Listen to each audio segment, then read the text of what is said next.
Baik Bapak Ibu, kita tiba pada pertemuan yang ke-15.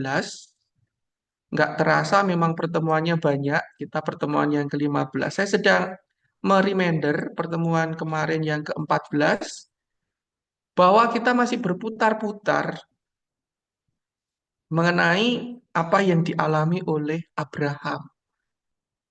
Bagaimana Abraham itu imannya bukanlah iman yang tiba-tiba memiliki iman yang besar. Abraham adalah sosok yang bertumbuh mengenal Tuhan step by step. Jatuh bangun dalam kelemahan dengan dinamika kehidupan dan kesulitan yang dia hadapi, tetapi matanya terus tertuju kepada Tuhan. Nah, hari ini kita akan meneruskan problematika yang ada di dalam rumah tangga Abraham, kompleksivitas yang ada di sana. Kita pertemuan yang ke-14 kita sudah melihat bagaimana ternyata Sarai tidak bisa mengikuti iman Abraham. Pada akhir hidupnya, Sarah mengalami sebuah pemberontakan, mengalami ketidakcocokan dengan apa yang diambil oleh Abraham dalam puncak-puncak kehidupan mereka, di mana doa mereka sudah digenapi, mereka sudah diberikan anak, tetapi mereka harus memberikan yang terbaik yang ada dalam kehidupan mereka kepada Tuhan. Problematika itu menyebabkan kematian dalam hidup Sarah. Nah, Bapak Ibu yang dikasih Tuhan, hari ini kita akan memperdalam lagi konteks bagaimana Alkitab itu hmm, memiliki layer-layer. Barang siapa percaya di tengah-tengah kita bahwa Alkitab adalah firman Tuhan. Saya percaya Bapak Ibu sekalian di TIU ini semuanya dengan iman mengimani bahwa Alkitab, kanon ini yang kita pegang merupakan firman Tuhan. Nah, duduk permasalahannya adalah bagaimana bila nats tersebut tidak mendefinisikan firman Tuhan. Saya ulangi sekali lagi ya. Jadi pertemuan kita ini semakin hari semakin dalam Bapak Ibu. Jadi saya harap Bapak Ibu benar-benar konsentrasi di sini.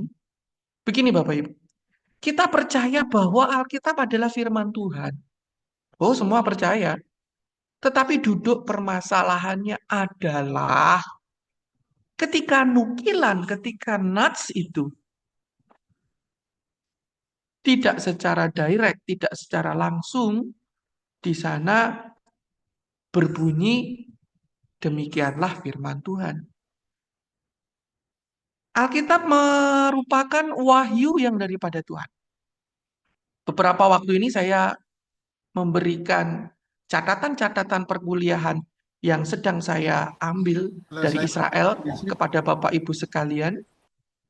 Dan saya harap Bapak Ibu mampu membacanya sehingga diperlengkapi dengan banyak informasi. Alkitab ini adalah firman Tuhan. Ini duduk persoalannya.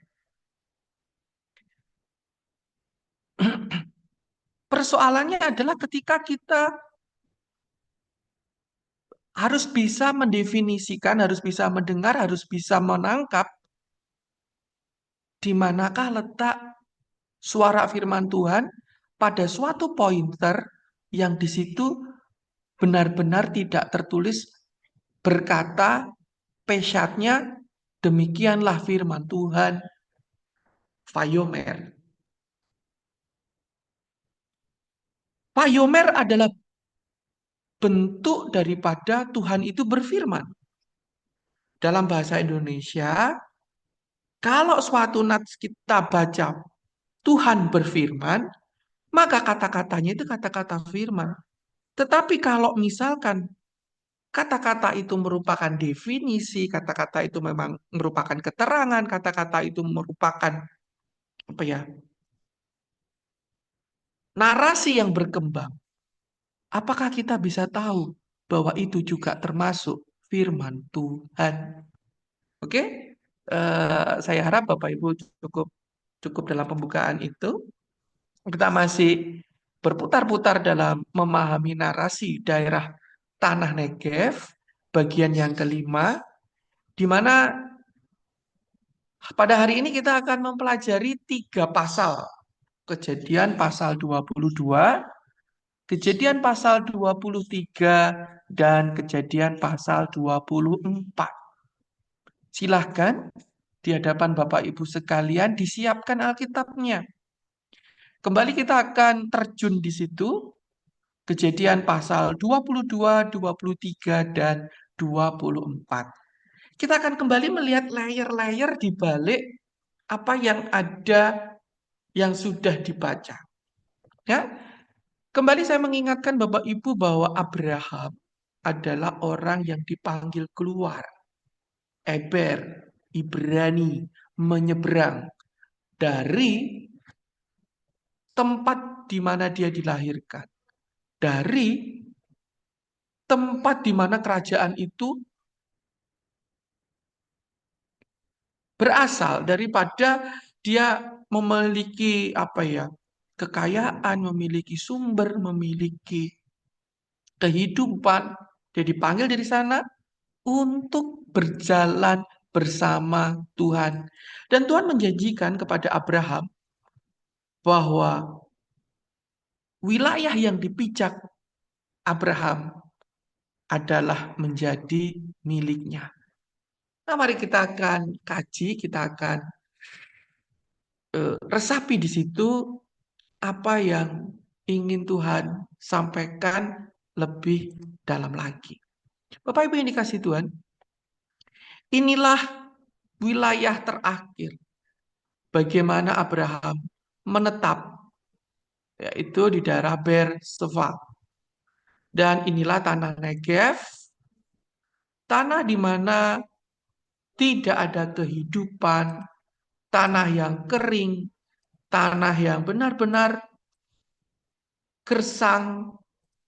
Ya, kita telah mempelajari minggu kemarin bahwa ini adalah gate, sebuah pintu. Bagaimana pintu ini dimasuki dari Mesir, dari kehidupan masa lalu, mereka menyeberang memasuki tanah perjanjian. Dan bagaimana Abraham dapat memasuki tanah perjanjiannya, dan ini merupakan gate, pintu. Hari ini kita akan melihat pesan utama dalam tanah Negeb ini, yaitu pesan paku, pesan tanda hubung, Vav. Besok saya akan menerangkan lebih lagi tentang huruf Ibrani Vav. Hari ini saya ingin memaparkan bagaimana secara geografi, fisikologinya, hal itu sudah tertera, hal itu sudah terwarna, hal itu sudah menjadi filosofi di situ. Kita akan masih berputar-putar di sini dan menikmati pesan Tuhan, apa yang Tuhan ingin sampaikan. Saya undang kembali Bapak Ibu, salah satu dari Bapak Ibu dapat membacakan Kejadian 22. Pasal 22, Bapak Ibu mohon dibantu baca pelan-pelan Kejadian pasal 22. Dari ayat 1 sampai dengan selesai, saya mohon dengan hormat salah satu dari Bapak Ibu sekalian membacanya. Terima kasih, Joko saya ya mohon. Pak. Ya, silakan. Ya, Joko Pak Ferry. Kejadian 22, kepercayaan Abraham diuji. Setelah semuanya itu, Allah mencoba Abraham. Ia berfirman kepadanya, Abraham, lalu sahutnya, ya Tuhan. Firman-Nya, ambillah anakmu yang tunggal itu, yang engkau kasihi, yakni Ishak. Pergilah ke tanah Moria dan persembahkanlah dia di sana sebagai korban bakaran pada salah satu gunung yang akan kukatakan kepadamu. Keesokan harinya, pagi-pagi bangunlah Abraham. Ia memasang pelana keledainya dan memanggil dua orang bujangnya beserta Ishak anaknya. Ia membelah juga kayu untuk korban bakaran itu. Lalu berangkatlah ia dan pergi ke tempat yang dikatakan Allah kepadanya. Ketika pada hari ketiga Abraham melayangkan pandangnya, kelihatanlah kepadanya tempat itu dari jauh.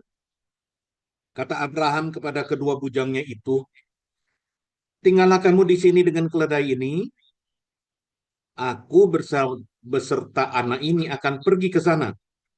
Kami akan sembahyang, sesudah itu kami kembali kepadamu. Lalu Abraham mengambil kayu untuk korban bakaran itu dan memikulkannya ke atas bahu Ishak anaknya. Sedang di tangannya dibawanya api dan pisau. Demikianlah keduanya berjalan bersama-sama. Lalu berkatalah Ishak kepada Abraham ayahnya, "Bapa," sahut Abraham, "ya anakku." Bertanyalah ia, "Di sini sudah ada api dan kayu, tetapi di manakah anak domba untuk korban bakaran itu?" Sahut Abraham, "Allah yang akan menyediakan anak domba untuk korban bakaran baginya anakku." Demikianlah keduanya berjalan bersama-sama. Sampailah ia, sampailah mereka ke tempat yang dikatakan Allah kepadanya. Lalu Abraham mendirikan mezbah di situ, disusunnyalah kayu, diikatnya Ishak anaknya itu, dan diletakkannya di mezbah itu di atas kayu api. Sesudah itu, Abraham mengulurkan tangannya, lalu mengambil pisau untuk menyembelih anaknya. Tetapi berserulah malaikat Tuhan dari langit kepadanya, "Abraham, Abraham." Sahutnya, "Ya Tuhan." Lalu ia berfirman, "Jangan bunuh anak itu dan jangan kau apa-apakan dia, sebab telah ku ketahui sekarang bahwa engkau takut akan Allah, dan engkau tidak segan-segan untuk menyerahkan anakmu yang tunggal kepadaku." Lalu Abraham menoleh dan melihat seekor domba jantan di belakangnya, yang tanduknya tersangkut dalam belukar. Abraham mengambil domba itu, lalu mengorbankannya sebagai korban bakaran pengganti anaknya. Dan Abraham menamai tempat itu Tuhan menyediakan. Sebab itu sampai sekarang dikatakan orang, di atas gunung Tuhan akan disediakan. Untuk kedua kalinya berserulah malaikat Tuhan dari langit kepada Abraham. Katanya, "Aku bersumpah demi diriku sendiri, demikianlah firman Tuhan. Karena engkau telah berbuat demikian dan engkau tidak segan-segan untuk menyerahkan anakmu yang tunggal kepadaku, maka aku akan memberkati engkau berlimpah-limpah dan membuat keturunanmu sangat banyak seperti bintang di langit dan seperti pasir di tepi laut, dan keturunanmu itu akan menduduki kota-kota musuhnya. Oleh karena keturunanmu lah semua bangsa di bumi akan mendapat berkat, karena engkau mendengarkan firman-Ku." Kemudian kembalilah Abraham kepada kedua bujangnya, dan mereka bersama-sama berangkat ke Beersheba, dan Abraham tinggal di Beersheba. Ini dilanjut ya, Pak? Terima kasih Pak, sampai ayat yang ke-19 saja. Terima kasih Pak Joko. Oke, sama-sama. Bapak Ibu yang dikasih Tuhan, kembali saya ingin Bapak Ibu konsentrasi dalam bacaan tersebut. Bacaan dari ayat 1 sampai ayat yang ke-19. Di mana ayat yang kedua, di situ dikatakan firman-Nya. Kalau sudah ada kata firman-Nya, ya Bapak Ibu itu ngandel, percaya, pasti, sure. Itu adalah firman daripada Tuhan.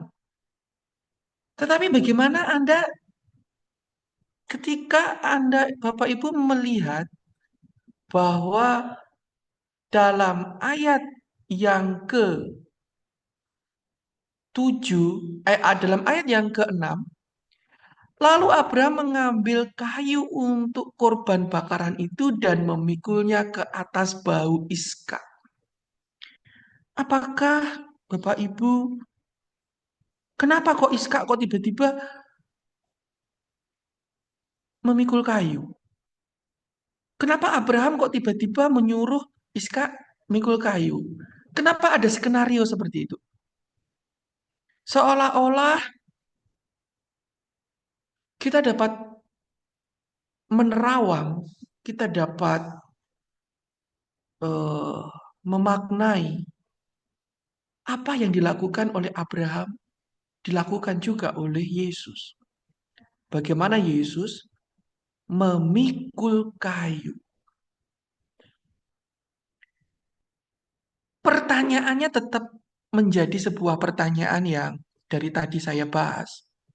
Apakah Bapak Ibu percaya bahwa Alkitab adalah firman Allah? Seluruh maksudnya. Nah, ketika ada dalam ayat yang ke-6, bagaimana tidak ada kata berfirmanlah Allah? Gak ada. Yang melakukan inisiatif itu adalah Abraham itu sendiri. Yang melakukan inisiatif itu adalah Abraham itu sendiri. Tampaknya Abraham di dalam kalut marut hidupnya kala itu, di dalam perjalanan iman, di dalam perjalanan step by step, mengorbankan anak itu bukan suatu tindakan yang usually, bukan suatu tindakan yang umum. Itu merupakan tindakan yang gila. Itu merupakan tindakan yang nggak normal. Itu merupakan iman yang outstanding. Saya bisa merasakannya karena memang anak saya cuma satu. Bagaimana anak satu ini menjadi sebuah pusat. Bagaimana kita harus memberikan nyawa anak itu kepada sesembahan kita. Wow. Tentu di situ Abraham, kenapa dia mau melakukannya? Step by step, langkah demi langkah, bahkan mungkin sepanjang perjalanan dari Berseba menuju gunung Moria itu, Abraham nggak bisa tidur. Mana bisa dia tidur mungkin? Disinilah kita melihat bagaimana Abraham menangkap tuntunan Tuhan dalam ayat yang ke-6. Lalu Abraham mengambil kayu untuk korban bakaran itu, memikulkannya ke atas bahu Iskak, seorang laki-laki, seorang anak tunggal, seorang Iskak Ish. Hak. Kita telah mempelajari Iskak artinya adalah sukacita, tertawa. Seorang anak yang menjadi sukacita daripada Abraham. Penggenapan janji Tuhan. 100 tahun nunggu anak, bayangin. Bapak yang dikasih Tuhan. Kita melihat bagaimana Abraham ini jadi blueprint penggenapan penyelamatan ilahi. Yang dilakukan oleh Abraham bukan hanya sekedar wujud sacrifice, wujud pengorbanan, bahkan menjadi sebuah blueprint, lambang, simbol apa yang akan dikerjakan oleh Tuhan. Jadi saya yakin di situ bahwa Abraham secara spiritual encounter, dia percaya dia mendapatkan tuntunan, tuntunan, tuntunan, tuntunan, tuntunan, walaupun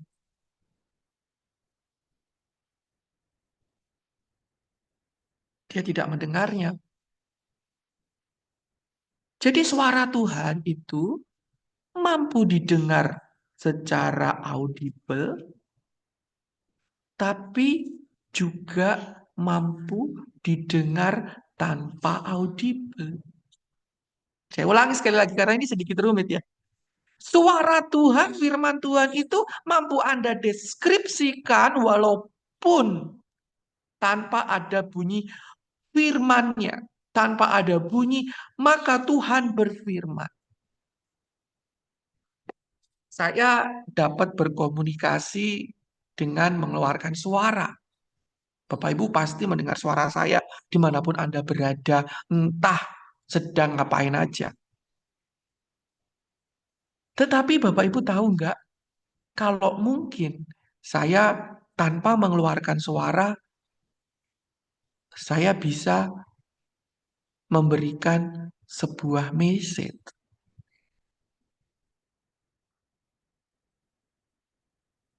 Ya, Bapak Ibu pasti mengenali bagaimana hubungan Anda dengan istri, dengan anak, tanpa Anda memberikan suatu voice, suatu suara. Anak Anda itu sudah bisa tahu, istri Anda sudah bisa tahu apa yang sedang ingin Anda akan omongkan. Anda tidak dapat mendengar suara saya jikalau saya tidak mengeluarkan suara dalam bentuk komunikasi nonverbal apabila Anda tidak memiliki hubungan yang sangat erat dengan saya. Istri sayalah, anak sayalah yang dapat mengerti komunikasi nonverbal tersebut.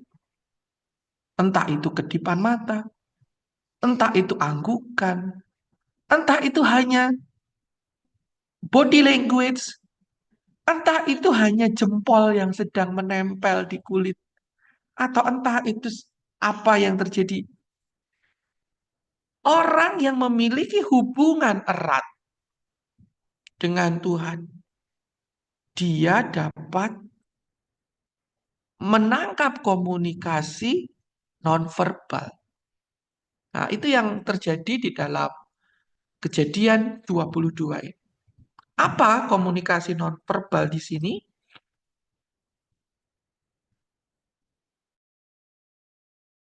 Banyak, banyak.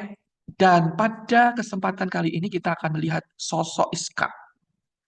Nah, sosok Iska ini memiliki apa ya? mm, mm, mm, mm, mm. Kalau tokoh, kalau drama gitu ya.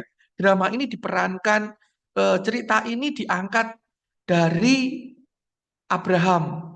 Oh, Abraham menjadi tokoh utama di situ ditulis. Sarah menjadi tokoh utama di situ. Dia memerankan figur yang memenuhi layar lebar. Tetapi tampaknya Iska ini dalam sampai dengan kejadian 22 dia hanya menjadi figuran.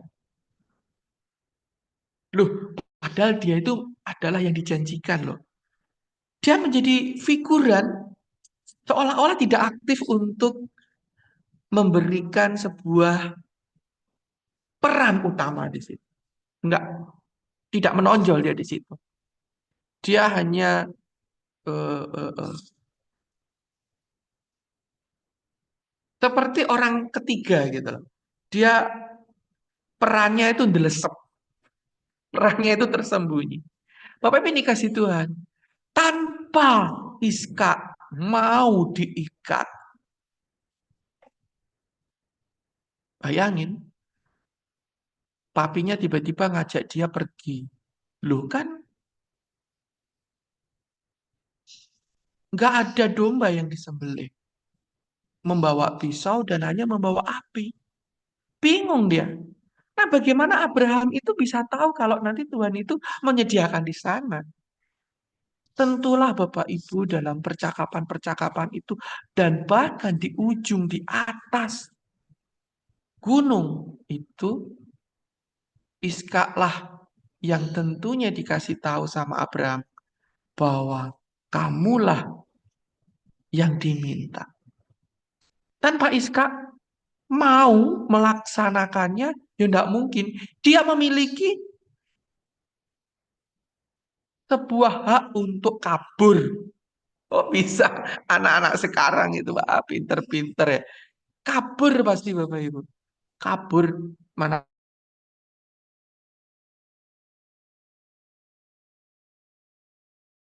melaksanakan firman Tuhan. Mana ada anak yang mau dikorbankan? Bapaknya pelayanan, terus anaknya nggak pernah diajak main-main. Mana ada? Mana ada anak yang nggak mau apa ya, tidak diurusi? Oh, nggak ada. Tapi di sini kita lihat Iska, dia mau terbaring di atas kayu. Tentu dia punya peran. Tentu dia punya peran. Perhatikan baik-baik pola daripada Alkitab ini. Kejadian 22, kita melihat bahwa Iskak dibaringkan Tuhan tadi pada Iskak dibaringkan Abraham di atas mezbah ayat yang ke-9. Sampailah mereka ke tempat yang dikatakan Allah kepadanya. Lalu Abraham mendirikan mezbah di situ. Saya ulangi sekali lagi. Sampailah mereka ke tempat yang dikatakan Allah kepadanya. Loh kok ngerti titiknya situ? Jadi kan sebenarnya Abraham ini apa ya? Diskusi terus dengan Tuhan.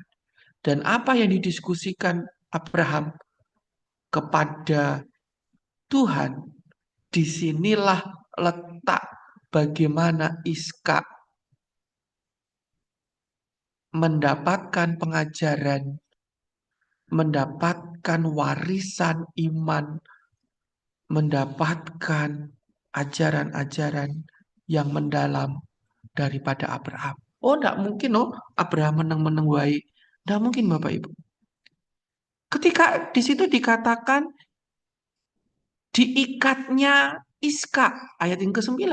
Lalu Abraham mendirikan mezbah di situ, disusunnya lah kayu, diikatnya Iska anaknya itu, diletakkannya di atas mezbah itu.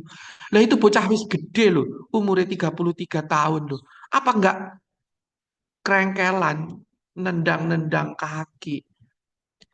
Jadi Iska itu, coba Bapak Ibu tempatkan Bapak Ibu di dalam diri Iska. Disitulah Iska menikmati pelajaran rohani yang dalam. Ngawur ki bapakku ki. Mungkin pikirannya begitu ya. Wetean iki bapakku. Aku ditaleni, saya diikat, saya mau dikorbankan. Bapak Ibu yang dikasih Tuhan. Ada peran daripada Iska yang tersembunyi pada layer selanjutnya. Dia mau diikat, diletakkan di atas mezbah itu. Ayat yang ke-9, Bapak Ibu lihat baik-baik ayat yang ke-9. Diikatnya Iskak. Dan Iskak mau diikat. Nah ketika Iskak diikat loh, kira-kira loh dia itu ngomong apa aja antara bapaknya sama anaknya itu loh. Ngomong apa? Pasti sebagai orang tua kita memberi motivasi. Saya apa ya? Anak saya ini 8 tahun, Bapak Ibu. Saya ya apa memiliki pengalaman-pengalaman ini juga belajar sedikit, maksudnya pengalaman dengan anak ya. Ketika dia harus disunat dalam usia yang seperti itu karena apa ya, tindakan medis bolak-balik ayang-ayangan atau mengalami infeksi saluran kencing berkali-kali. Dokter menyarankan untuk disunat. Lah kalau anak nggak dikasih tahu baik-baik, jadi saya memotivasi anak saya untuk dia mau memberikan diri untuk disunat. Loh, itu perkara disunat loh. Ini bukan cuma disunat loh, Bapak yang ke-9. Digorok lehernya. Dia harus diberi motivasi. Itu kira-kira dia shock enggak ya? Bapakku kok mateni aku gitu loh. Ini orang tuaku kok mau bunuh aku. Usia daripada Abraham 133 tahun. usia daripada Iska 33 tahun. Orang 33 tahun ini ya wis besar loh. Dia mau dirinya diikat.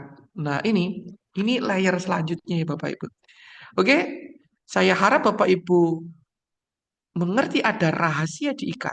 Berarti Iska itu memberi diri diikat. Paham ya Bapak Ibu? Iska memberi diri diikat. Maknanya apa? Ya Iska itu memberi diri untuk dibunuh, dimatikan, hak-haknya dihilangkan. Oh, ini makna teologisnya mendalam loh Bapak Ibu. Nggak cuma mau baca begitu doang. Ketika Iska memberi dirinya diikat. Diikat itu artinya dibatasi. Keinginannya dibatasi. Pengen hidup nggak boleh. Pengen apa nggak boleh. Nggak boleh mau digorok. Diikat itu artinya dibatasi. Diikat itu artinya dihubungkan. Jadi ini Iska ini sedang dihubungkan dia. Dan dia memberi diri mati. Ya udahlah, untuk melaksanakan firman Tuhan, aku ingin terhubung dengan Tuhan. Bayangin, berarti kan Abraham berkata-kata kepada Iskak, memotivasi Iskak, engkau yang diminta. Kalau engkau mati, engkau akan mungkin bertemu dengan Allah. Allah ingin berjumpa dengan engkau. Allah ingin apa? Jadi ada motivasi Iskak di sini. Bagaimana Iskak dapat memberi dirinya terbaring, whatever ini. Mau mengalami kesakitan yang sangat sakit. Memberikan diri dibakar. Gila nggak? Ini artinya Iskak di dalam hatinya ini, di dalam otaknya ini, dia telah memutuskan diri untuk diikat dalam perjanjian dengan Tuhan. Oh, nggak sembrono ini Bapak Ibu. Dan Bapak Ibu bisa lihat di sini ada kematian. Kematian apa? Kebebasan atas Iska itu sendiri loh. Kematian daripada masa depannya. Kematian daripada cita-citanya. Orang dia anaknya. Abraham, wong sugih waktu itu. Raja di Berseba. Oh sugih loh. Bapak Ibu sudah lihat. Dia bisa menggali sumur yang begitu dalam itu ya pengikutnya 300 orang lebih. Keinginan-keinginan Iska ditaruh di sini, diikat di dalam kematian. Iska memberi dirinya untuk mati. Bapak Ibu perhatikan di sini. Ayat Kejadian 22 ayat yang ke-9. Lah kalau Iska nggak mau memberikan dirinya mati, bapaknya dijejek, dia bisa lari, dia bisa ucul. Ucul itu apa? Lepas. Bapak Ibu yang dikasih Tuhan. Di situ Iska nggak melepaskan diri. Iska memberi dirinya diikat. Apa makna rohani bagi kita? Makna rohaninya adalah apakah Bapak Ibu juga mau diikat untuk masuk tanah perjanjian, untuk memiliki perjanjian, saudara harus diikat. Diikat artinya dibatasi. Dibatasi cara ngomongnya, ngomongnya yang baik. Dibatasi cara pikirnya, pikirnya yang baik. Dibatasi hawa nafsunya yang baik. Diajari, diikat. Ojo mata duitan, ujung-ujungnya duit. Gitu loh hamba Tuhan ini. Diikat kakimu itu. Diikat, ditaruh di atas mezbah. Dipersembahkan lemak-lemakmu, perut-perutmu yang maju-maju itu. Bapak Ibu yang dikasih Tuhan. Kejadian 22 memperlihatkan bagaimana Iska memberi dirinya mati. Lalu apa yang terjadi dalam Kejadian 23? Yuk kita lompat Kejadian 23. Ada seorang ibu yang benar-benar menginginkan Dia tidak mengikat dirinya, dia terbenam dalam keinginan. Abraham mengikat keinginannya, obsesinya anaknya cuma Iska. Lihat, lihat, lihat. Abraham kan pengen pengen anak, ya sudahlah anakku tak si siapa itu yang pergi ke Sodom, aku kok lupa malian. Yang pertama itu. Siapa Lot, Bapak Ibu? Lot. Iya, makasih Wali. sama-sama. Anak pertamanya Lot. Nah, bukan. Anak pertamanya yang lahir daripada kandungannya sendiri, daripada benihnya sendiri adalah Ismail. Oh, bukan. Bukan itu. Sekarang benar-benar daripada rahimnya si Sarai. Dari benihnya Abraham. Oh, Abraham mau mematikan dirinya. Lihat Bapak Ibu. Di dalam Kejadian pasal 23. Dalam pasal yang ke-22, Abraham memberikan dirinya untuk mempersembahkan keinginannya yang terbesar untuk mati. Anak yang dijanjikan dikasih. Mati dia terhadap keinginannya di hadapan Tuhan. Percaya dia. Dia pulang nggak bawa pulang Iska ke dalam rumahnya loh. Rumahnya di Berseba, Iska ditinggal. Iska malah pergi. Nah, ya ini nanti kita akan lihat ya. Iska juga memberikan dirinya untuk taat kepada apa yang bapaknya omongkan kepada perjanjian Tuhan. Tetapi Sarah nggak bisa. Nangis-nangis dia.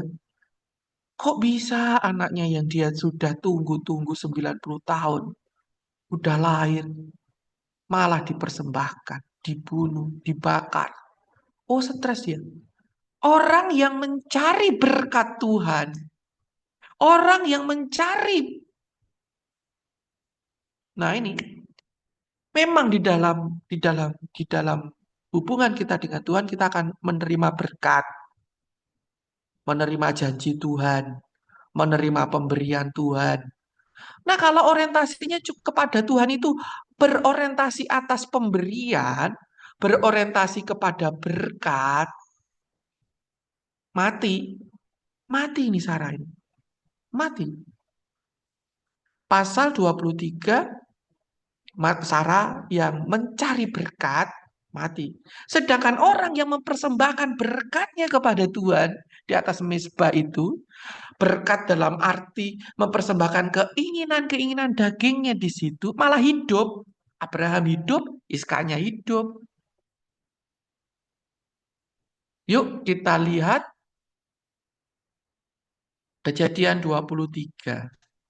Kita lihat ya, Kejadian 23 itu kan Abraham kan tidak memiliki tanah.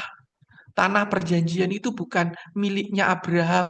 Milik siapa? Milik orang Filistin, si Abimelek.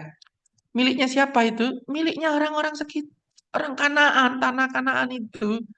Yuk kita lihat Kejadian 23. Ayatnya adalah ini ayat 1 sampai ayat 20 ya Bapak Ibu. Di mana Abraham menguburkan Sarah. Sarah mati. Nangis-nangis dia. Lalu apa yang terjadi? Abraham membeli sebidang tanah. Saya mohon dibaca ayat yang ke-15.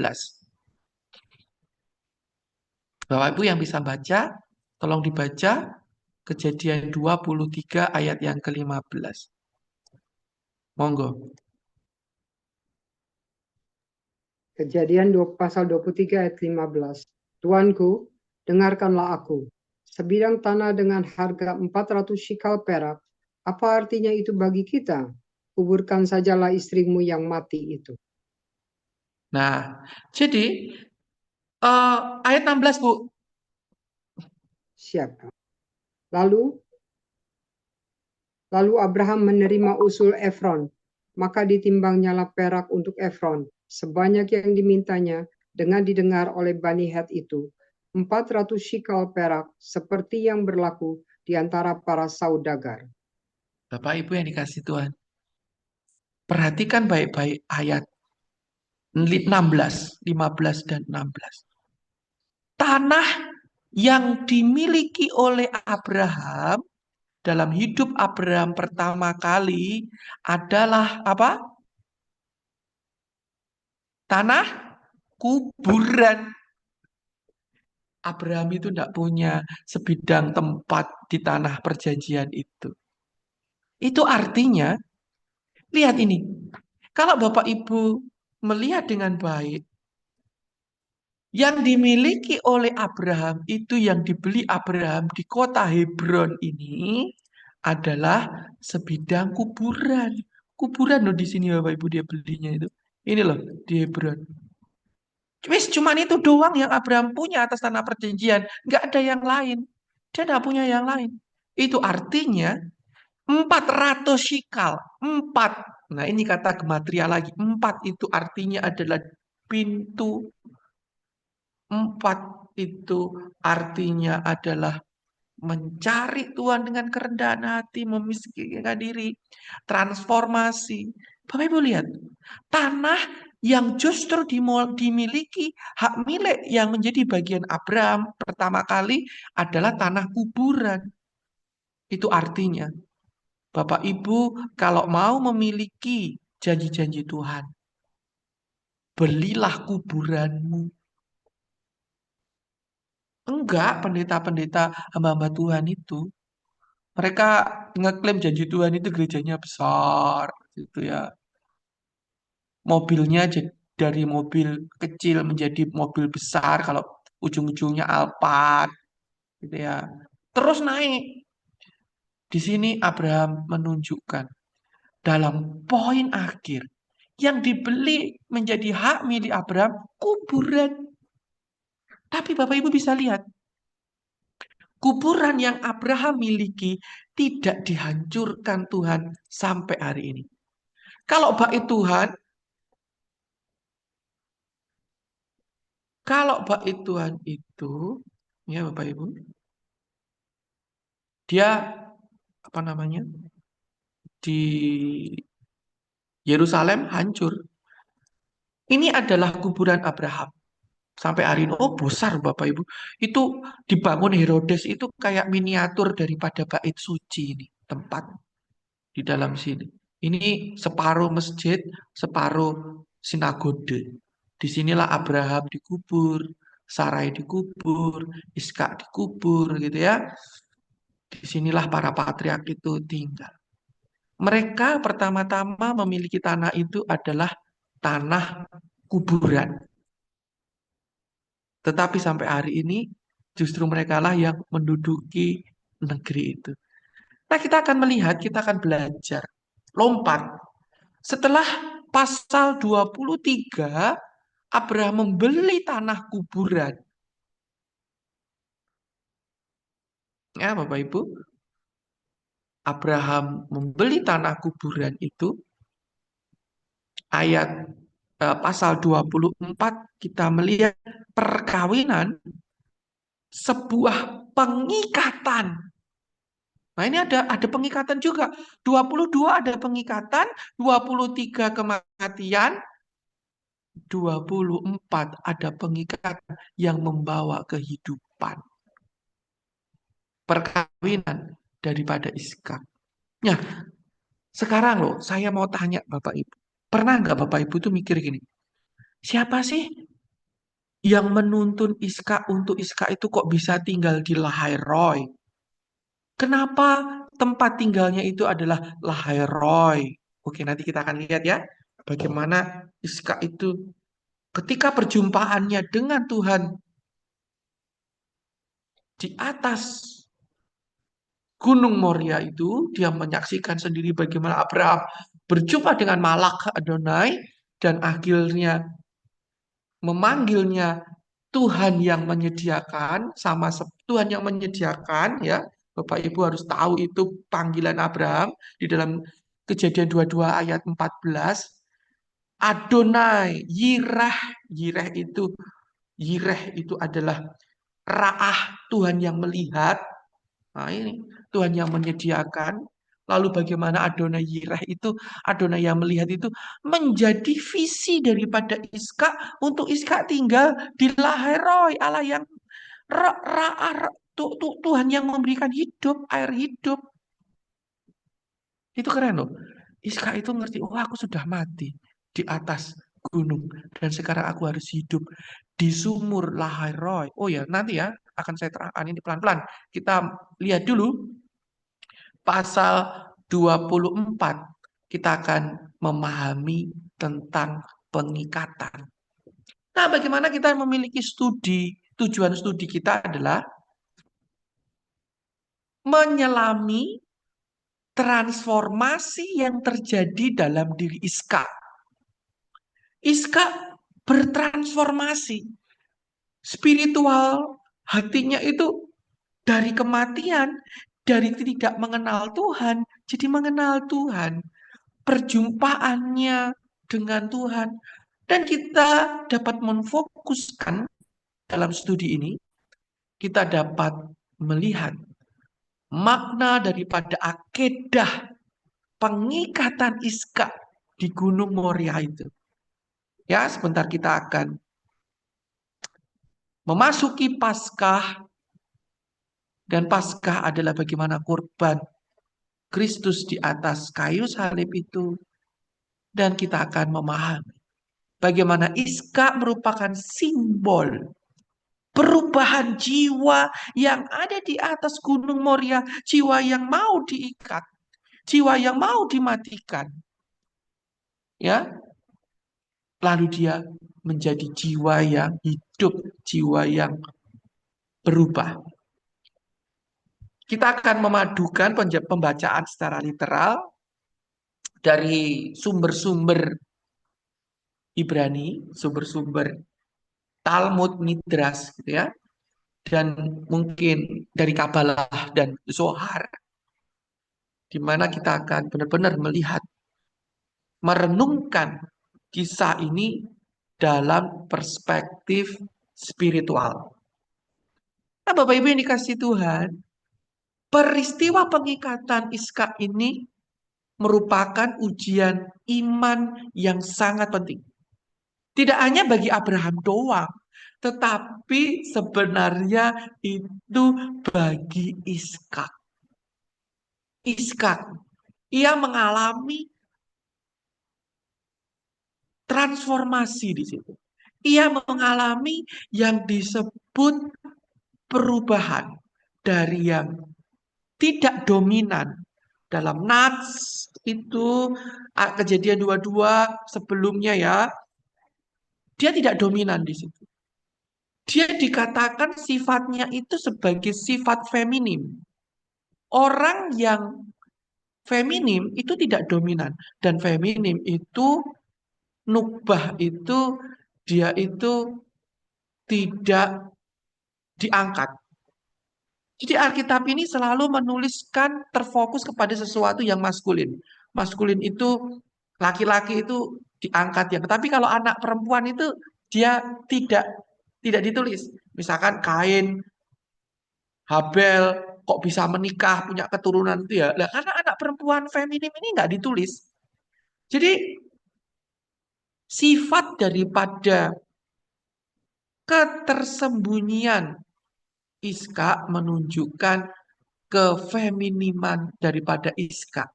Dan bagaimana sifat feminim Iska itu berubah menjadi maskulin. Jadi bukan berarti ya, Iska itu kefeminiman sifatnya tidak, tetapi ini berbicara tentang spiritual, berbicara tentang makna yang mendalam di dalam hati, bagaimana seseorang itu berpindah daripada nukbah menuju zakat. Ini sangat terkait erat dengan Kejadian pasal ke-18 sampai dengan Kejadian pasal ke-24. Itu ya, di situ. Bapak Ibu yang dikasih Tuhan, mari kita lihat di dalam Kejadian pasal 24 ayat yang ke-51. Saya mohon salah satu dari Bapak Ibu bisa membacakannya. Kejadian 24 ayat yang ke-51.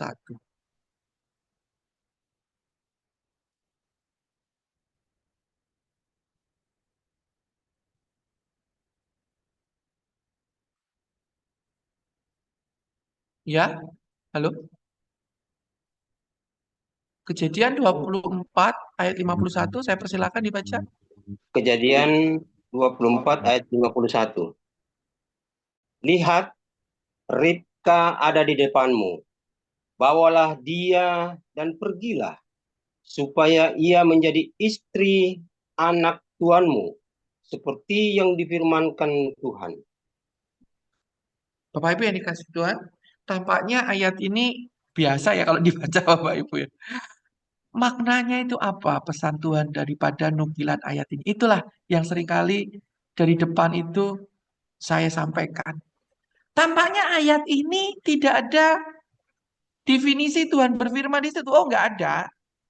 Nggak ada, dia nggak secara direct dia dikasih tahu Tuhan ngomong. Tapi sebenarnya Tuhan ngomongnya itu di baliknya, non verbalnya. Hineh, rikva, le, veneka, chah, velech, fit, lit, tah. Ya, event, adonecha, kasher, diber, adonai. Jadi Bapak Ibu, ini tuh lambang perkawinan. Ribka sudah dikawinkan, walaupun di situ tidak ada pesta perkawinan. Keluarga melepas. Nah, perkawinan itu terjadi jikalau ada laki-laki dan perempuan. Tapi ini aneh loh, laki-lakinya itu nggak ada. Laki-lakinya itu tidak di depan mata. Nah, inilah yang menjadi sebuah apa ya, teka-teki perenungan kita loh. Kenapa ini kok mempelai prianya itu kok nggak ada gitu loh. Aduh, Bapak Ibu ini bicara tentang eskatologi loh. Perkawinan di mana sang laki-laki ini berada di Laharoi, sumur kehidupan, tempat yang jauh di sana. Bukankah Anda sebagai wanita-wanita, sebagai Ribka, Anda sudah dipertunangkan, bukan cuma dipertunangkan, Anda sudah menjadi bagian. Anda sudah menjadi bagian kesatuan kepada Sang yang sudah diikat, yang sudah mati, yang sudah bangkit dari sumber kehidupan itu. Loh, sebagai simbol loh Ribka ini, bahwa feminim itu kawinnya sama maskulin. Cowoknya itu tidak dilihat dengan mata. Cowoknya itu tidak present.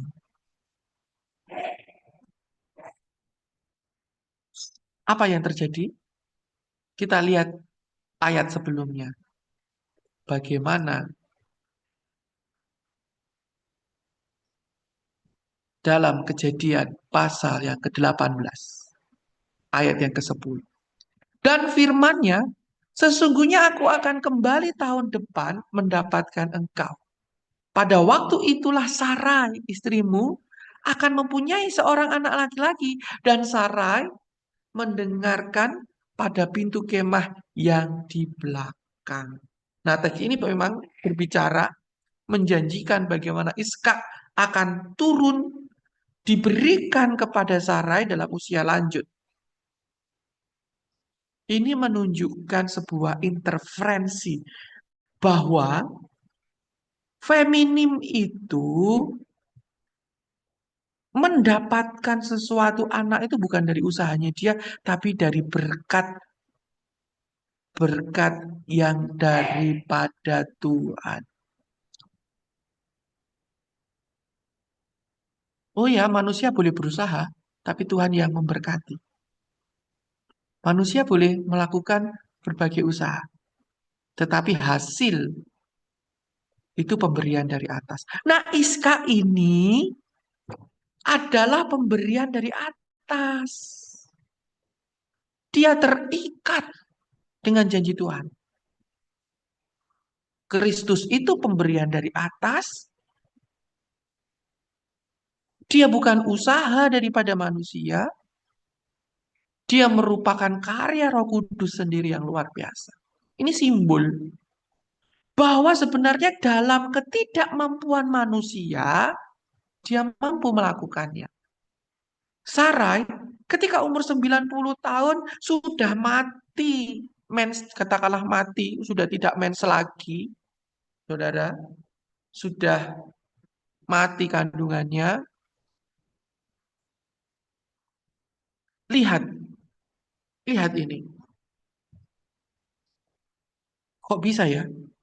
Umur 90 tahun itu kan sudah menopause. Menopause itu kan berarti kan apa? Sel telurnya sudah habis, nggak keluar lagi. Walaupun dibuahi, kalau nggak ada sel telur, piye carane? Gitu loh. Jadi Iska ini, dia pemberian dari atas, Bapak Ibu. Dan pemberian dari atas ini, dia terikat. Dia terikat. Nah, mari kita lihat persepsi bagaimana wanita adalah nekevah. Nekevah. Ya, mohon maaf. Alkitab kita ini sesuatu yang jujur. Bahasa Ibrani itu sesuatu yang bisa dirasa. Kadang juga terlalu vulgar. Tapi dia itu bisa terasa. Bisa dilihat, bisa dalam bentuk 3 dimensi. Dan hari ini kita melihat. Kata nekvah, mohon maaf, itu merupakan juga kata dalam bentuk daripada bagian intim wanita. Itu merupakan biologis, bentuk dari biologisnya wanita, sisi feminim.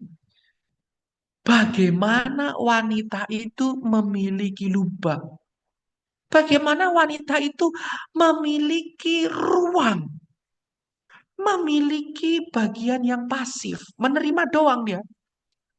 Menjadi wadah penerima sebagai tempat yang dibentuk. Sebagai tempat pembentukan. Bapak Ibu tahu nggak tempat pembentukan itu? Menurut firman ini orang-orang Ibrani, kemah maha suci itu, kemah pertemuan. Bagaimana yang dari atas itu turun, hadirat Tuhan itu turun, itu lambangnya juga nekevah. Jadi ini kemah pertemuan itu juga merupakan ruang, tempat di mana perjumpaan antara ilahi, tabernakel, manifestasi Allah dalam dunia ciptaan, dalam ruang yang terlihat. Jadi Bapak Ibu ini kasih Tuhan, feminim itu artinya seseorang yang menjadi tempat di mana hatinya itu menjadi ruang Tuhan membentuk. Menjadi tempat perjumpaannya dengan Tuhan. Iska ketika berada di atas gunung Menorah, gunung itu, gunung apa tuh, saya jadi lupa lagi. Dia itu, ya, Moria, dia berjumpa, dia adalah hatinya itu memiliki pasif dia menerima dia. Kenapa di dalam Kejadian pasal 22 dia pasif? Dia menerima semua omongan bapaknya. Loh kalau dia tidak menerima omongan bapaknya, ya dia tidak mau digorok lehernya. Dia terima dengan baik. Dikasih tahu papinya, kamu akan dipersembahkan. kamu akan di ini. Jadi pasif itu Iska itu. Ibarat wanita, dia pasif. Dia sedang dibentuk di sana. Dia sedang menerima perjumpaan pribadi dengan Tuhan di sana.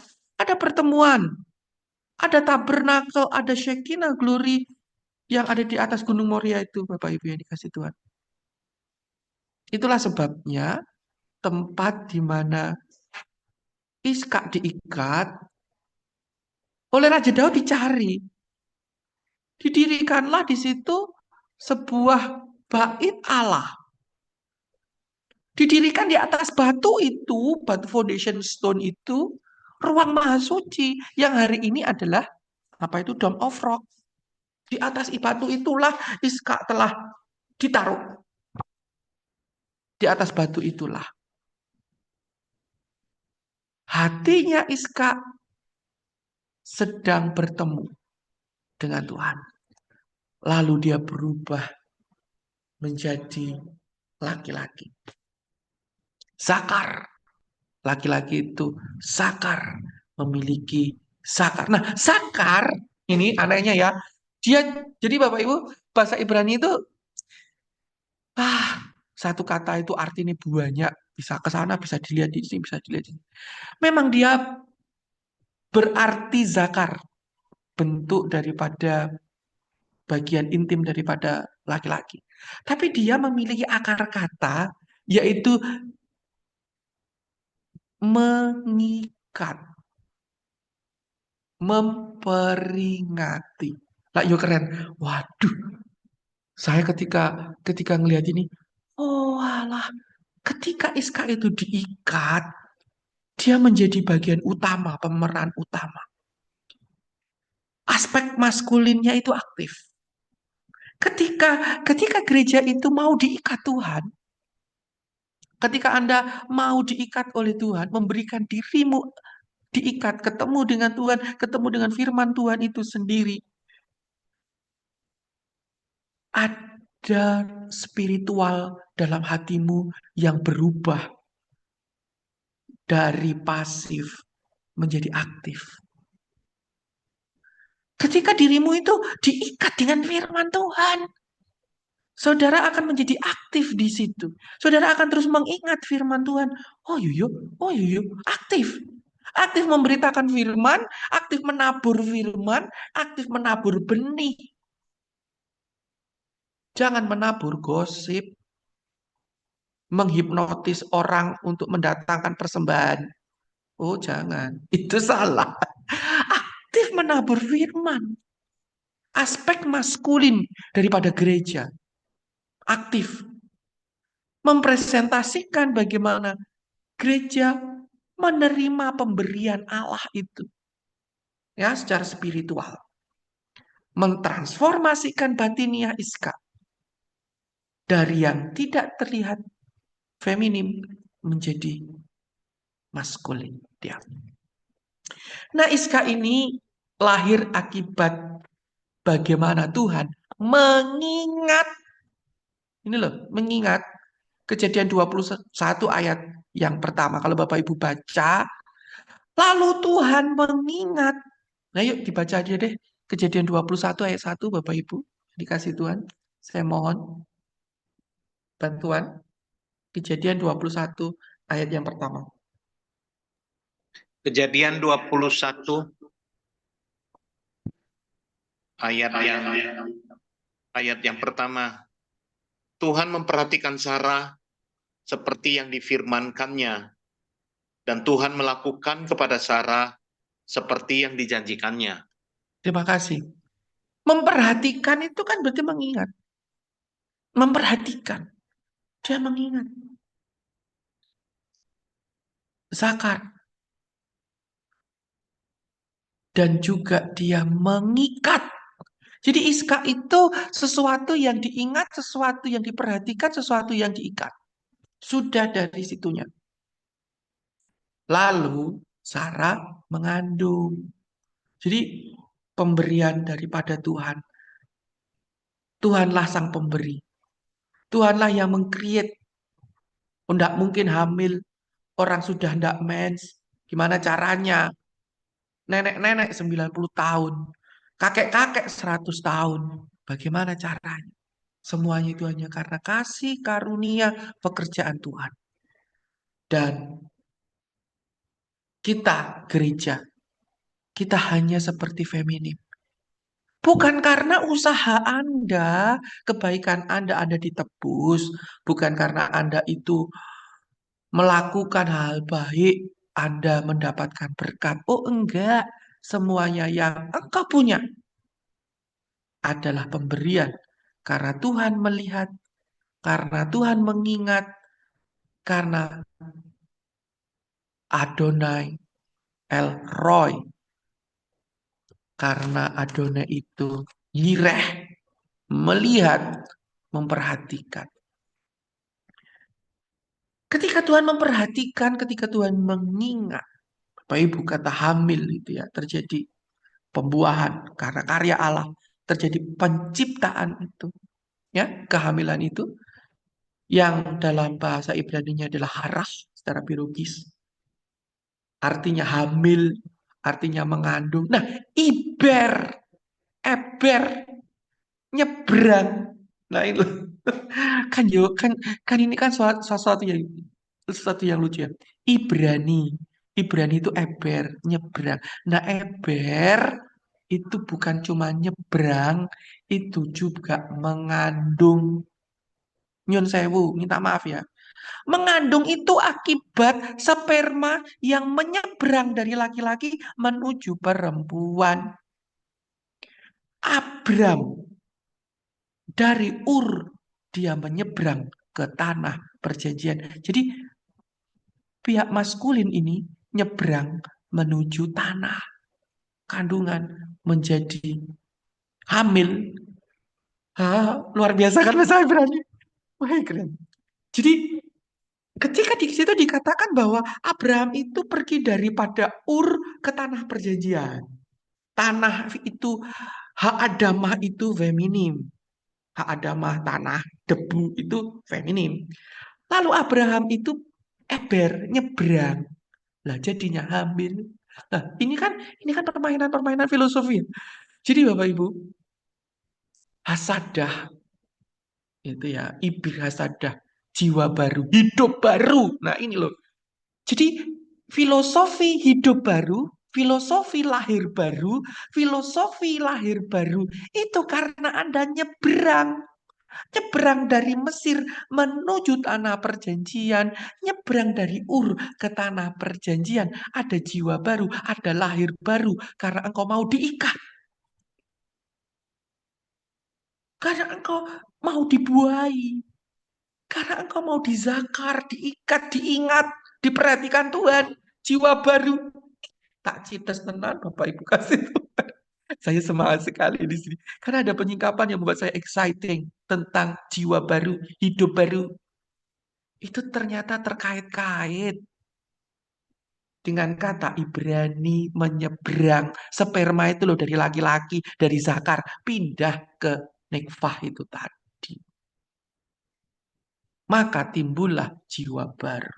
Nah, bagaimana Yesus itu ngomong sama Nikodemus? Kamu harus lahir baru. Gimana caranya lahir baru? Orang mudeng itu Nikodemus walaupun dia doktor, profesor. Tanya, lu gimana caranya? Masa aku melebu lagi di dalam kandungan wanita? Lu profesor aja nggak paham lu Bapak Ibu. Bapak Ibu yang dikasih Tuhan. Jiwa baru, kelahiran baru. Terjadi jikalau engkau diikat. Engkau diingat Tuhan, engkau mengikatkan dirimu kepada firman, janji-janji Tuhan. Seperti Iska itu mematikan dirinya di atas mezbah di gunung yang Tuhan tunjukkan. Itu namanya ibur hasadah, lahir baru. Masuknya sebuah jiwa baru, ya, sesuatu semangat yang baru berubah dari feminim menjadi maskulin. Wih, seneng. Itu ini gua ngomongnya secara spiritual ya. Masuknya jiwa baru itu unik. Bagaimana kita dapat terikat dengan firman, menerima tugas baru, menerima identitas baru, menerima hidup baru. Makanya ketika Iska tahu, oh aku sekarang ciptaan baru. Diriku yang lama sudah tak ikat di atas mezbah itu, diganti sama domba itu loh. Aku sudah terikat di situ, aku sudah disembelih di situ. Maka aku harus hidup baru dan hidupku baru ku hidupi dalam kehidupan di mana Tuhan yang melihat, di mana Tuhan yang melihat Adonai Yireh di dalam El Roy, sumur Lahai Roy. Bapak Ibu lihat, Yesus ketika Yesus bangkit daripada sumur. Sumur itu ber itu lubang ini loh. Dia bangkit dari goa itu, keluar. Dia lahir. Yesus hidup.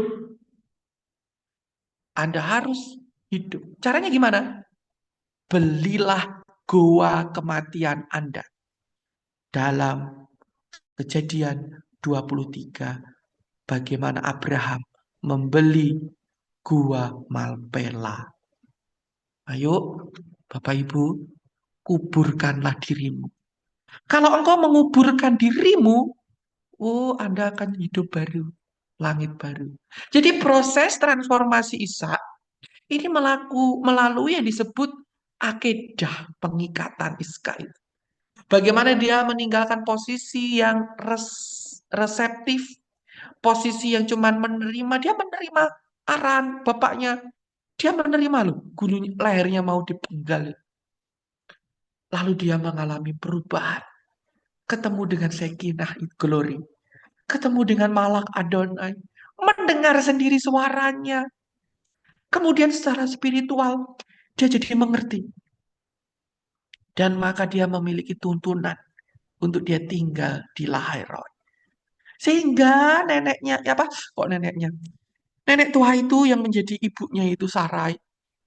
Oh sudah. Stres ya. Hidupnya tidak baru. Dia tertinggal, dia tidak ada transformasi rohani. Dia tidak mencapai titik ini. Dia mati. Bapak Ibu yang dikasih Tuhan. Iska awalnya tidak memiliki pasangan di dalam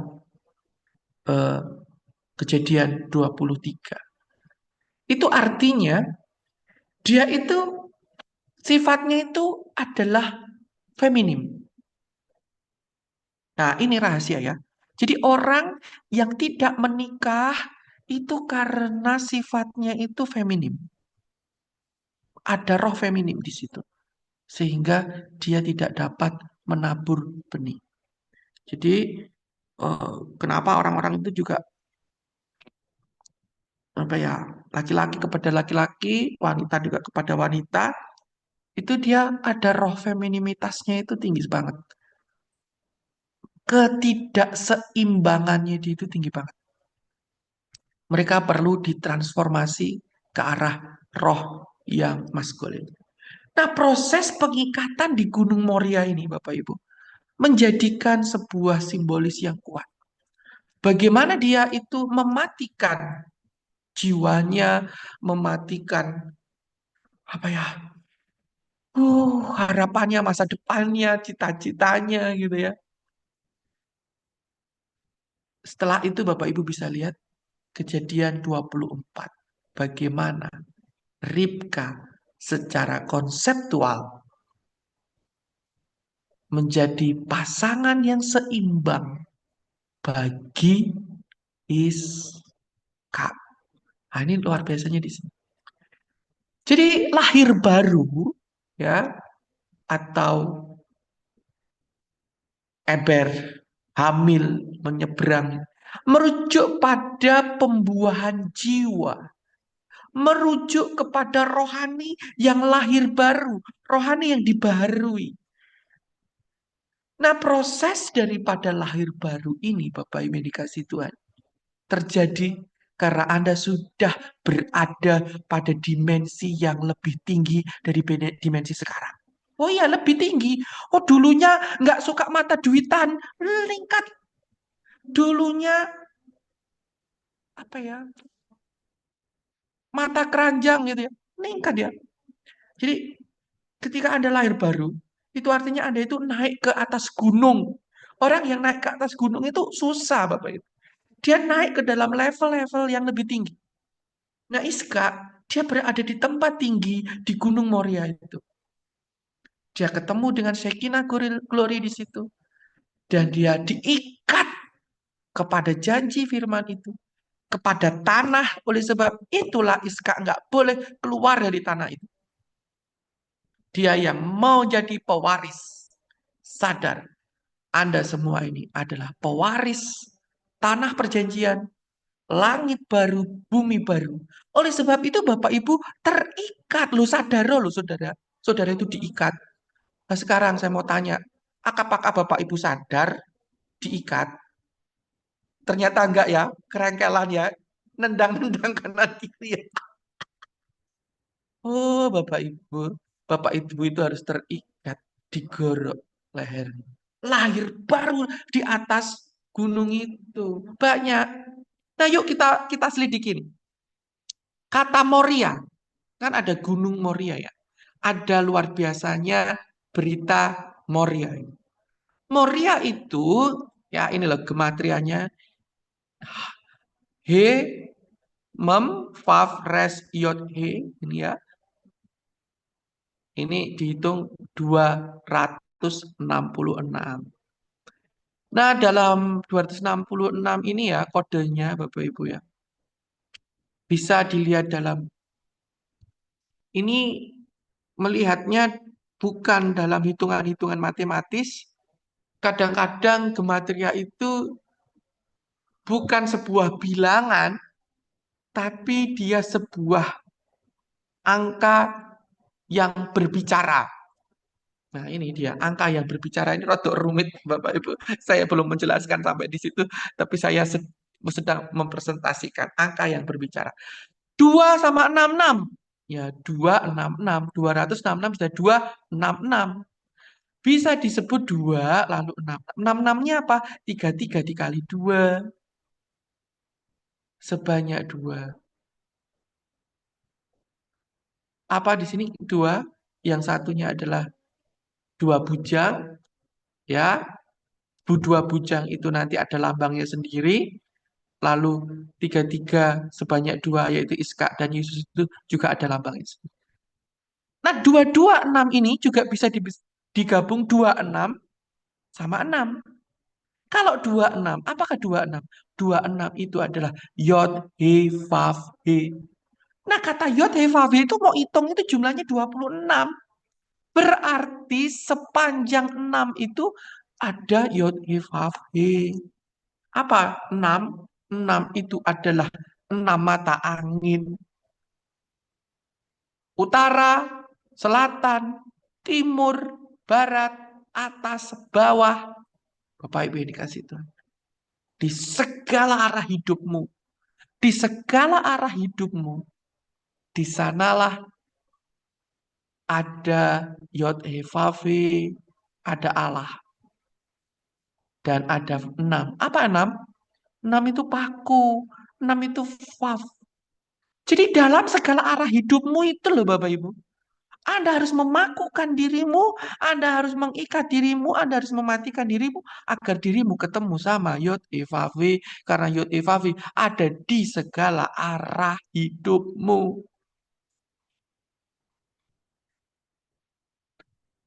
Mudeng apa bingung? Oke, tak lanjutkan. Akedah sebagai metamorfosa, akedah pengikatan Iska ini sebagai transformasi diri. Di dalam akedah ada simbol di mana seorang memberikan keputusan dirinya dari identitas lama, dari ego lamanya, dari harapan manusia lamanya, dari segala sesuatu yang mengikat secara duniawi, identitas duniawinya dia. Nah, dalam pengikatan itu menyebabkan pengorbanan yang sejati. Membuka dimensi baru, menjadi lahir baru di situ. Hidup rohani baru di situ. menuju jiwa yang lebih dalam lagi mengenal Tuhan, terbakar oleh Shekinah itu, terbakar oleh perjumpaan dengan Tuhan itu. Ini adalah gambaran bagaimana Tuhan memanggil setiap individu untuk serta terikat. Paulus mengajarkan, loh kita ini loh harus menikmati kuasa kebangkitan. Loh kalau kamu mau menikmati kuasa kebangkitan Kristus, kamu juga harus turut serta dalam kematiannya. Jangan cuma mau bangkit-bangkit doang, tapi nggak mau mati. Biar piye carane? Itu namanya ego. Hamba Tuhan tuh ego, gak mau mengikat, maunya bangkit, maunya diberkati tok isine, tapi gak mau mati. Itu. Jadi Injil firman Tuhan itu bukti. Bukan kesejahteraan yang disampaikan di situ, tapi justru kematian. Misinya bukan misi sejahtera, tapi misinya adalah memberi hidup kepada Tuhan. Di atas Gunung Moria. Tempat di mana Anda harus lahir baru, menjadi manusia baru, jadi roh yang baru, untuk masuk dunia roh. Ojo ngeroh wae, ning tetep dagingmu kuat. Jangan cuma ngeroh, tapi matamu masih mata keranjang. Kehendakmu masih kehendak manusia. Nah, Bapak Ibu yang dikasih Tuhan. Gunung Moria menjadi tempat kematian hidup lama Iska. Nah, kemudian sumur Lahairoi menjadi tempat kehidupan baru Iska. Dia tinggal di Lahairoi. Apa arti Lahairoi? Tuhan melihat, Tuhan mengingat, dan di situ sumber kehidupan. Kehidupan baru, hidup baru di sumur Lahairoi. Ber Lahairoi. Sumur dari dia yang hidup dan melihat aku. Tempat di mana Iska itu muncul di dalam Kejadian pasal 24. Setelah dia menghilang dari Kejadian pasal 22 itu Bapak Ibu, ketika dalam kisah dia diikat di Moria, Abraham turun enggak sama Iska gitu ya. Iskanya hilang. Dia seolah-olah mati di atas itu. Dia kemudian bangkit.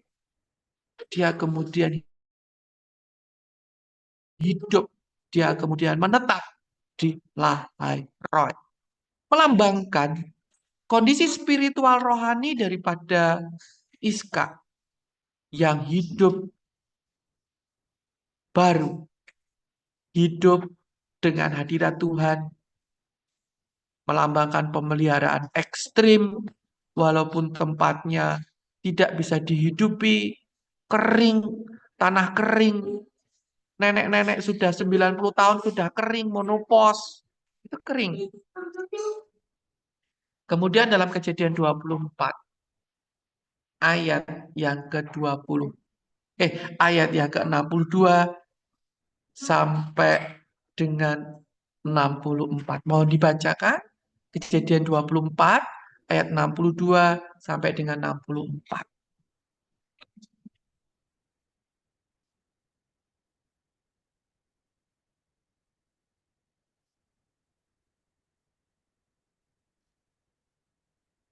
Kejadian ya. Monggo. Adapun Ishak telah datang dari arah sumur Lahairoi.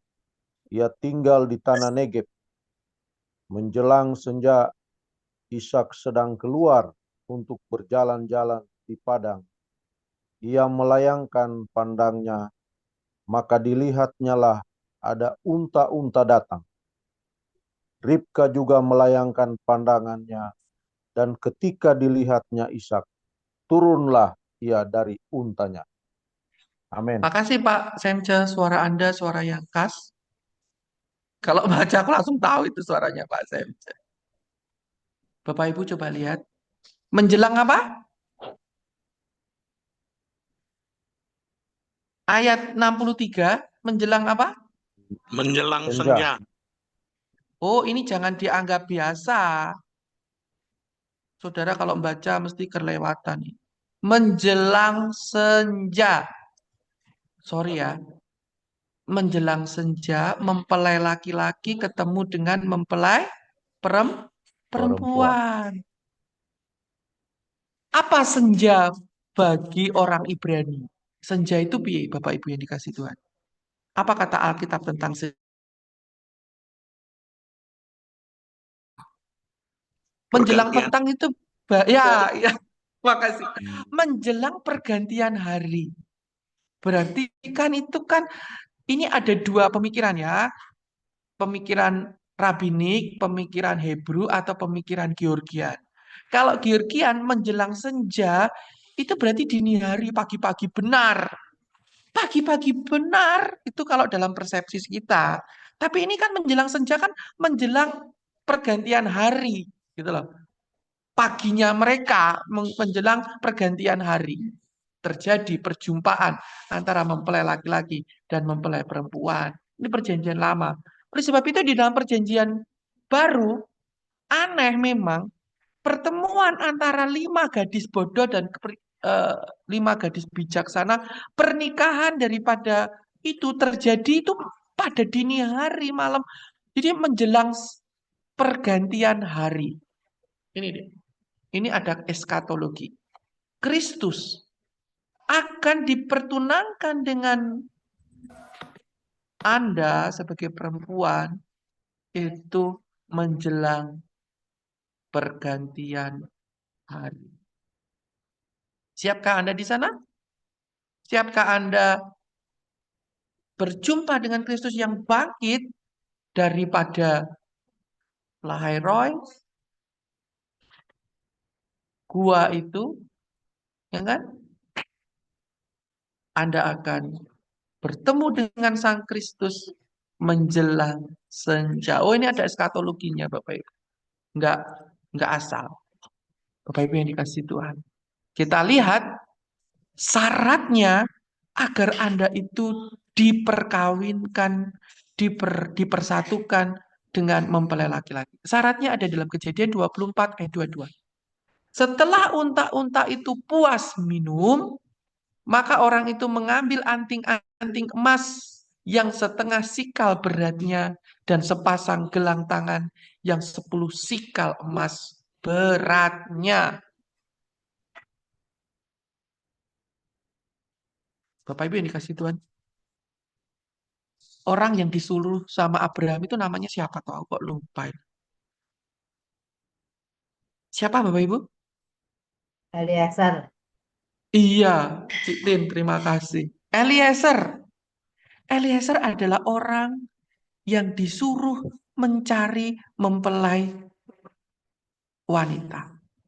Abraham, sang bapa, menyuruh Eliezer mencari mempelai perempuan, sedangkan sang anak menunggu untuk dipertunangkan. Artinya apa? Bapak mengutus Roh Kudus. Nah, ini Eliezer itu lambang Roh Kudus loh. Bapak itu mengutus Roh Kudus untuk mencari mempelai perempuan. Kemudian mempelai perempuan itu diikat.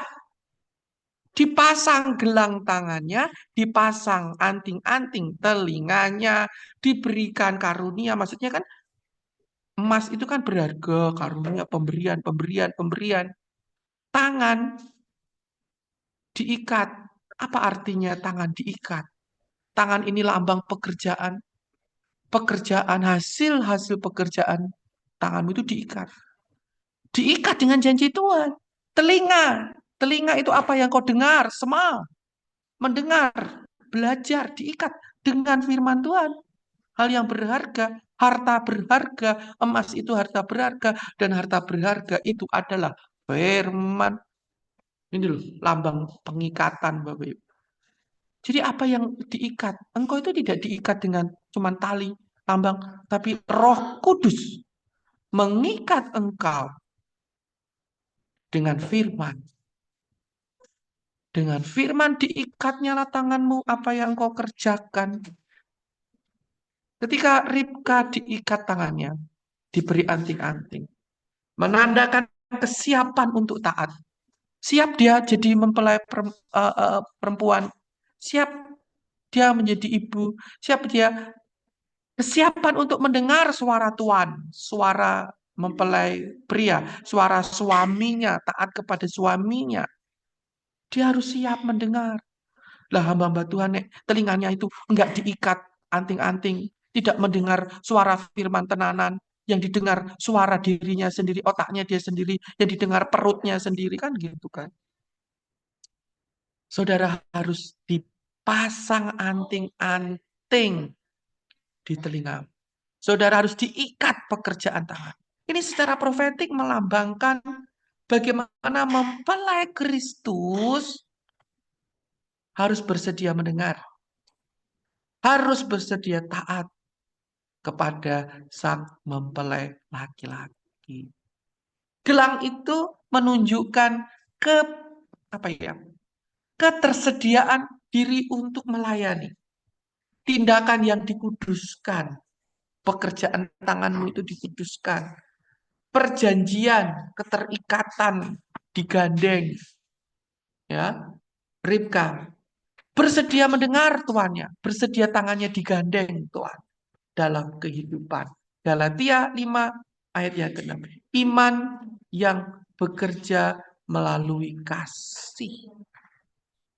Jadi Kejadian 24 ini Bapak Ibu menunjukkan bahwa Ribka ini dikasih perhiasan-perhiasan. Jadi cantiknya Ribka ini mengenakan perhiasan-perhiasan rohani. Roh Kudus lah yang akan mengeksploitasi perhiasan-perhiasan rohanimu dengan cara engkau diikat. Mau mendengar semua, mau belajar firman. Ya belajar firman ya enggak mudah Bapak Ibu. Saudaraku ini ngepres. Oh iya jam 5.50. Sebelum Ribka berbicara pun, ya sebelum Ribka itu mengutarakan omong-omong, telinganya itu sudah diikat. Telinganya sudah mendengar. Sebelum tangannya itu melayani suaminya, tangannya itu sudah terikat. Loh, saudaraku, semuanya ini mempelai-mempelai Kristus loh. Kalau enggak belajar mendengarkan hatinya Kristus, kalau enggak belajar menderita seperti Kristus, bagaimana Anda dapat melayani Kristus ketika nanti engkau berada di langit baru dan bumi baru? Gitu loh. Iskak kesunyian dan keabadiannya dia, Bapak Ibu. Ya, dia sunyinya lama, berada di tempat lahiroy lama, ketersendirian dia lama di sana, ya. Memang tidak seperti tokoh Alkitab yang lain, ya, Iskak. Bapak Ibu coba lihat. Abraham berubah dari nama Abram menjadi Abraham.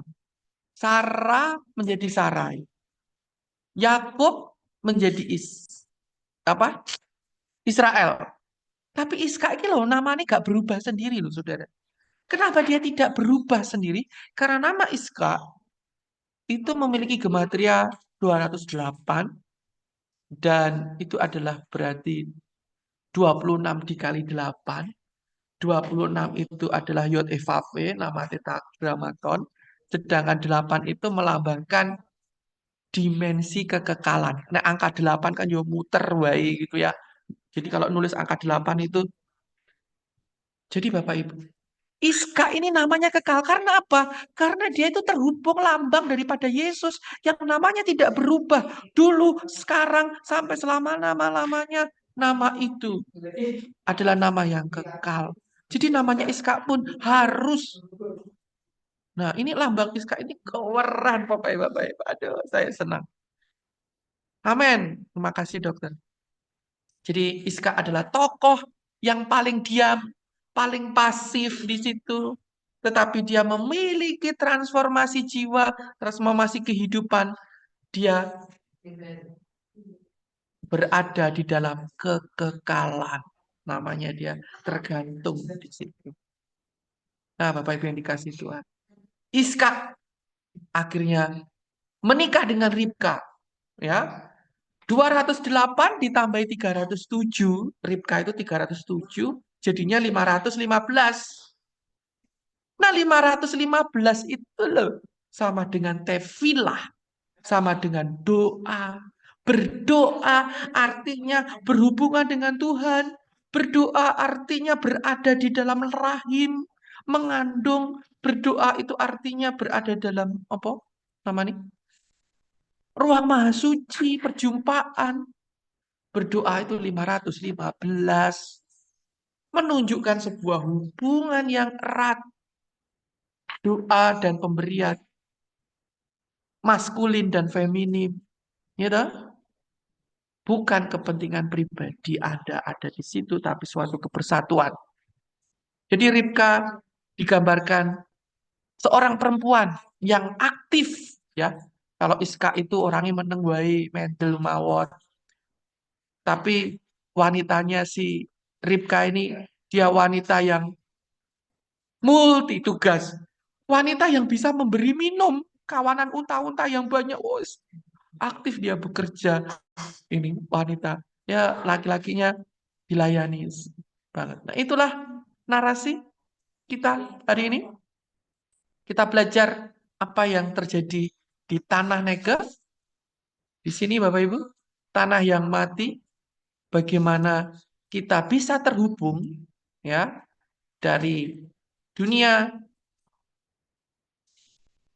Keterikatan itu membutuhkan paku, ya, membutuhkan tanda,